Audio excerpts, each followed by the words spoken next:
కాంతార కన్నడ చిత్రసీమ గర్వంగా చెప్పుకునే పేరిది. రిషబ్ శెట్టికి ఈ సినిమాతో జాతీయ స్థాయి గుర్తింపు అయితే లభించింది. ఇప్పుడు కాంతార 2తో ఆయన బిజీగా ఉన్నారు. ఈ సినిమా త్వరలోనే కూడా రాబోతుంది. కాంతార 3కి కూడా పార్ట్ 2లోనే లీడ్ ఇవ్వబోతున్నట్లు సమాచారం. మరి కాంతార 3కి ఇంకాస్త భారీగా రూపొందించాలని రిషబ్ శెట్టి ప్లాన్ అట. అందులో భాగంగానే మరో స్టార్ హీరోను కూడా ఈ ప్రాజెక్ట్ లోకి తీసుకొచ్చే ప్రయత్నాలు బాగా గట్టిగానే జరుగుతున్నాయి. ఆ స్టార్ హీరో తెలుగు నుంచే ఉంటారని, ఆ అవకాశాలు ఎన్టీఆర్ కి ఎక్కువ ఉన్నాయని ఇన్సైడ్ వర్గాల నుంచి చెప్తున్నారు. ఆ మధ్య ఎన్టీఆర్ రిషబ్ శెట్టి ఇద్దరూ కలిశారు కూడా.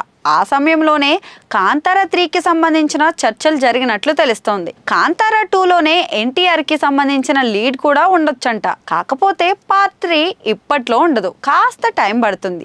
ఈ గ్యాప్ లో రిషబ్ ఒక సినిమా పూర్తి చేస్తారు. సితారా ఎంటర్టైన్మెంట్స్ లో ఈ చిత్రం రూపుదిద్దుకుంటుంది. అశ్విన్ గంగరాజు దర్శకత్వం వహిస్తున్నారు. ఆ తర్వాతే కాంతార 3 అయితే ఉంటుంది. నిజంగానే ఈ ఊహాగానాలు నిజమై ఎన్టీఆర్ రిషబ్ శెట్టి ఒకే సినిమాలో కనిపిస్తే గనక బాక్స్ ఆఫీసే దద్దరెళ్ళడం ఖాయమనే చెప్పుకోవచ్చు.